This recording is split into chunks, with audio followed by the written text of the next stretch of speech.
इस वीडियो में मैं एक ऐसी लड़की की गवाही बताने जा रही हूँ जो कि प्रभु में आने के पहले एक विच थी, जिसे आप जादूगरनी, चुड़ैल या डायन समझ सकते हैं, क्योंकि हिंदी में विच के इसी तरह के अर्थ निकलते हैं। अब ये कोई साधारण जादूगरनी नहीं थी, बल्कि इतनी खतरनाक थी कि जहाँ रास्ते से गुजरे मौतें करा देती थी, जिसे शैतान ने 8 साल की उम्र से इस्तेमाल करना शुरू किया और 18 साल की उम्र तक इस्तेमाल किया, जबकि ये लड़की एक मसीही परिवार में जन्मी थी।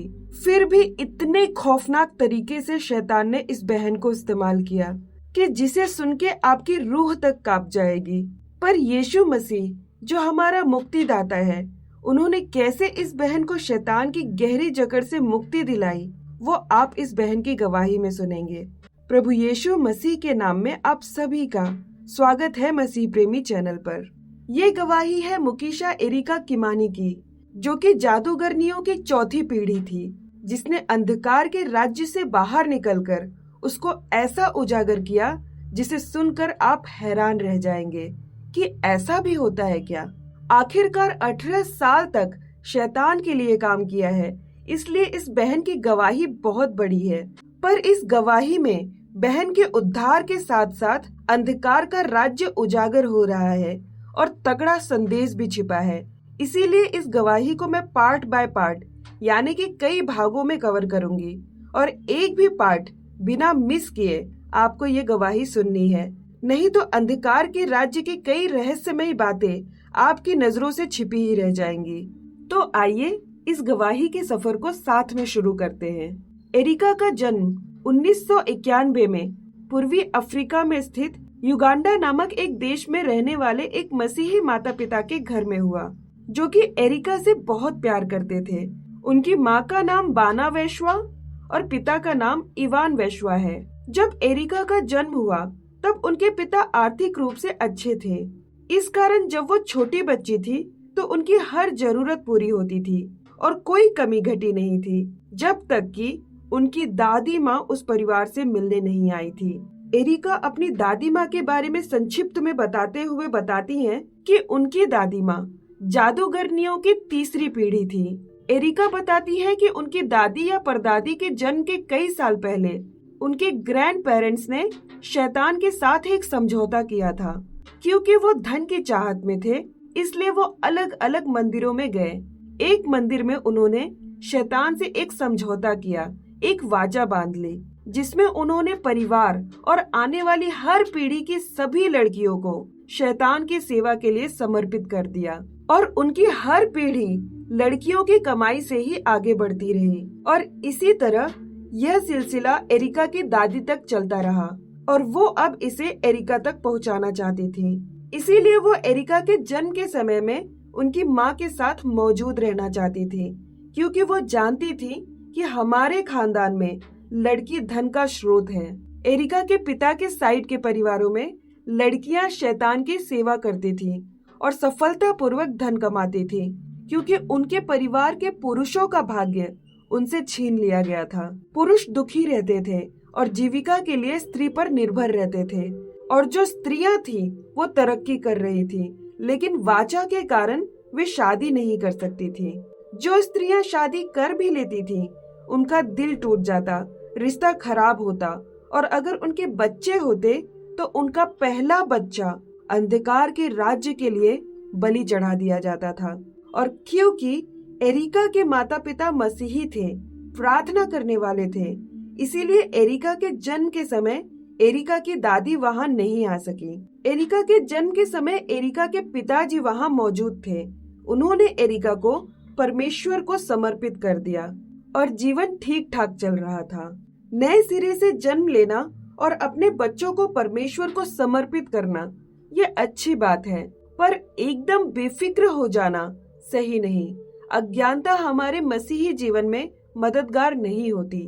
भले एरिका के पिता ने प्रभु को ग्रहण किया था, पर उन्हें ये नहीं पता था कि उनके परिवार में कोई वाचा है जिसके साथ अभी उन्हें निपटने की, उससे निकलने की जरूरत थी। जीवन सामान्य रूप से चल रहा था। एरिका के पिता इंग्लैंड आते जाते रहते थे और आर्थिक रूप से मजबूत थे। वो एक अनाथालय में परमेश्वर की सेवा भी करते थे, जिसके लिए इंग्लैंड से उन्हें प्रावधान भी मिलता था, क्योंकि इंग्लैंड के प्रायोजकों से उनके रिश्ते काफी अच्छे थे, जब तक कि एरिका की दादी उनसे मिलने नहीं आई। और जब एरिका की दादी ने अपने बेटे को आर्थिक रूप से संपन्न देखा तो वो काफी अचंभित हुई, और उनके साथ एरिका की आंटी भी आई थी। वो भी शॉक हुई ये देखकर कि एरिका के पिताजी आर्थिक रूप से सक्षम हैं। याद रखिए प्रियो कि वो इसलिए अचंभित हुए क्योंकि एरिका के खानदान के सारे पुरुष वाचा के श्राप में थे और सिर्फ औरतें ही सफल हो सकती थी। पर क्योंकि एरिका के पिता ने प्रभु को अपना जीवन दिया था, इसलिए प्रभु ने उन्हें उस बंधन से मुक्त कर दिया था। पर उन्हें यह नहीं पता था कि उनकी पीढ़ी में शैतान की वाचा है और उनकी माँ एक उच्च कोटि की खतरनाक जादूगरनी थी, जो ये कभी नहीं चाहती थी कि उनका बेटा जीवन में सफल हो। एरिका की दादी जब उनसे मिलने गई, उसके 2 महीने के अंदर ही एरिका के पिताजी की नौकरी चली गई। इंग्लैंड से रिश्ता और प्रावधान भी खत्म हो गया और सारे संपर्क और जमीनें, सब कुछ एरिका के परिवार ने खो दिया, क्योंकि उन्हें नहीं पता था कि वो किन ताकतों का सामना कर रहे हैं। वे बस ये सोचते थे कि हमने यीशु को जाना, उद्धार पा लिया, बस इतना ही, और सामान्य रूप से जीना शुरू कर दिया। पर उन्हें यह नहीं पता था कि जीवन आत्मिक भी होता है और सब बातें आत्मिक है, चाहे डिवाइन हो या डिमोनिक। जब एरिका के परिवार ने सब कुछ खो दिया, तब वे फिर से गांव में उनकी दादी के पास आ गए, और इस तरह से एरिका की दादी की पहुंच और पकड़ एरिका और उसकी मां पर हो पाई। एरिका के पिताजी एरिका को और उनके छोटे भाई और मां को गांव में ही छोड़कर शहर चले गए, ताकि वो फिर से कुछ कर सके अपने और अपने परिवार के गुजारे के लिए। क्योंकि उन्होंने अपना सब कुछ खो दिया था, तो परिवार का जिम्मेदार पुरुष होने के नाते उन्हें फिर से खड़ा होना था, ताकि उनके बच्चे फिर से स्कूल जा सके और परिवार सामान्य जीवन जी सके। और उस दौरान जब एरिका अपनी दादी के पनाह में थी, तो वो एरिका को अपने साथ अपने बेडरूम में सोने के लिए दबाव डालती थी। एरिका को नहलाना, पालन पोषण करना, सारा देखभाल दादी करती थी। एरिका के कपड़े खरीदना, स्कूल की फीस देना, सब कुछ। एरिका की दादी एरिका की माँ के साथ बहुत बुरा व्यवहार करती थी। उनके बारे में बुरा भला कहती रहती थी कि उन्हें बच्चों की देखभाल करनी नहीं आती, खाना बनाना नहीं आता, ये करना नहीं आता, वो करना नहीं आता। सब कुछ जो भी एरिका की माँ करती, वो एरिका की दादी की नजर में बुरा ही था, जिसका कारण ये था कि एरिका की माँ मसीही परिवार से थी, मसीही थी, और वो अपने पति के साथ प्रार्थना करती थी, जिसकी वजह से दादी और आंटी द्वारा किए जाने वाले जादू टोने अस्त व्यस्त हो रहे थे। और इसी कारण से दादी एरिका की माँ से जी जान से बहुत नफरत करती थी। परिणाम स्वरूप एरिका की माँ ने एक बहुत ही छोटा सा कमरा किराए पर ले लिया और वहाँ जाकर बच्चों के साथ रहने लगी। पर वहाँ पर भी एरिका की दादी ने आना जाना, खाना भेजना, कमरे का किराया देना, बुरा बर्ताव करना शुरू कर दिया। और एरिका तक पहुँचने के दौरान दादी ने बिना एरिका के माता पिता की जानकारी के एरिका को जादू टोने की प्रक्रिया में शामिल करना शुरू कर दिया। काला जादू करने में इस्तेमाल होने के लिए वो एरिका के बाल काट लेती, उनके नाखून काट लेती, उनकी तस्वीरें ले लेती। एरिका जिन भी चीजों का इस्तेमाल करती, उन सारी चीजों तक दादी की पहुंच थी। और एरिका के लिए जो कुछ भी खरीदती, कपड़े या चाहे जो कुछ भी, वो पहले उन चीजों को अपने देवताओं को समर्पित करती और फिर एरिका को देती। और परिणाम स्वरूप एरिका को कम उम्र में ही शरीर से बाहर निकलने का, यानी कि आउट ऑफ बॉडी एक्सपीरियंस होने लगा था, उसी छोटी सी उम्र से ही। इस कारण एरिका अपनी माँ से कहती कि मैं सोना नहीं चाहती। माँ ने पूछा क्यों, तो एरिका ने बताया कि सोते वक्त वो अपने शरीर से बाहर निकल जाती हैं और लोगों से मिलती हैं। माँ को विश्वास नहीं हुआ, क्योंकि उन्हें पता ही नहीं था कि ऐसा वास्तव में होता है। स्कूल की छुट्टियों के दौरान, क्योंकि एरिका के माता पिता आर्थिक रूप से बहुत संघर्ष कर रहे थे, इसलिए वो एरिका और उनके छोटे भाई को दादी माँ के यहाँ भेज देते। एरिका कहती कि मुझे गांव में दादी माँ के पास नहीं जाना है, लेकिन उनके माता पिता कहते कि तुम्हें वहां जाना चाहिए, अपने लोगों से मिलना चाहिए।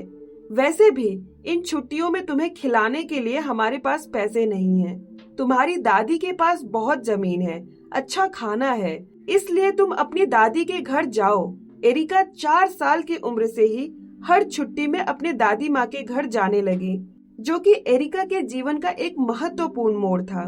और वहां रहते हुए एरिका को समझने लगा कि एरिका की दादी कौन थी, क्या थी। लेकिन छोटी बच्ची होने के कारण एरिका की बात ना कोई सुनता, ना ही उन पर कोई विश्वास करता था। उनके माता पिता पैसे कमाने में व्यस्त थे, जबकि शैतान उनके बच्चे को हथियाने और वश में करने में व्यस्त था। एक बार जब एरिका दादी के घर थी, तो रात के समय में दादी ने एरिका से कहा कि वो अपनी दवा लेने जा रही हैं, और दादी एरिका को बेडरूम में छोड़कर चली गई। उस समय एरिका 5 साल की थी। उन्हें उस कमरे में धीमे धीमे नींद आने लगी। वो बताती है कि उस समय वो नींद में थी, फिर भी होश में थी, और उन्हें ऐसा लगा जैसे कुछ उन पर हावी हो गया है। उन्हें लगा कि वो सो रही हैं, फिर भी उनको आभास था। और तभी उनकी आंख खुल गई और उन्होंने एक बहुत बड़ा सांप अपनी दादी के बेडरूम में देखा। और क्योंकि वो एक ऐसी अवस्था में थी कि नींद में है फिर भी चेतना है, तो उन्होंने देखा कि वो सांप रेंग कर उनके बेड पर चढ़ गया। वो चिल्लाना चाहती थी पर कुछ नहीं कर पा रही थी, और वो आधे घंटे के लिए भारी नींद में पड़ गई, उसी बेड पर उस सांप के साथ। 30 मिनट बाद जब वो जागी तो उन्होंने देखा कि वो अपनी आंटी के गोद में है, और उनकी आंटी एरिका को दूसरे कमरे में ले जा रही हैं, ये कहते हुए कि मेहमान आ गए हैं। और वो मेहमान वही 2 सांप थे। एक को तो एरिका ने बेड पर चढ़ते देखा था और फिर भारी नींद में चली गई, और जब आंटी की गोद में आंख खुली तो उन्होंने देखा कि बेड पर 2 सांप मौजूद थे। और ये सब देखकर एरिका ने जाना कि उनकी दादी इतनी बड़ी जादूगरनी है कि सांपों के साथ भी काम करती हैं। एरिका के पिता को लगता था कि उनकी माँ एक जड़ी बूटियों से इलाज करने वाली वैद्य थी, क्योंकि लोग हर जगह से समाधान पाने उनकी माँ के पास आते थे। पर वो ये नहीं जानते थे कि उनकी माँ एक माहिर जादूगरनी थी। प्रियो, अगले भाग में हम जानेंगे कि कैसे एरिका एक मृतदेह के साथ कब्र में सोने के दौरान मौत के दूत से मिली, और फिर क्या हुआ। तो बने रहिएगा मेरे साथ नेक्स्ट पार्ट के लिए। जल्दी ही मिलेंगे। अब्बा यीशु मसीह की आशीषें आप पर, आपके घर, परिवार, खत्तों और जीवन पर बनी रहे। यीशु मसीह के नाम में आमीन। जय मसीह की।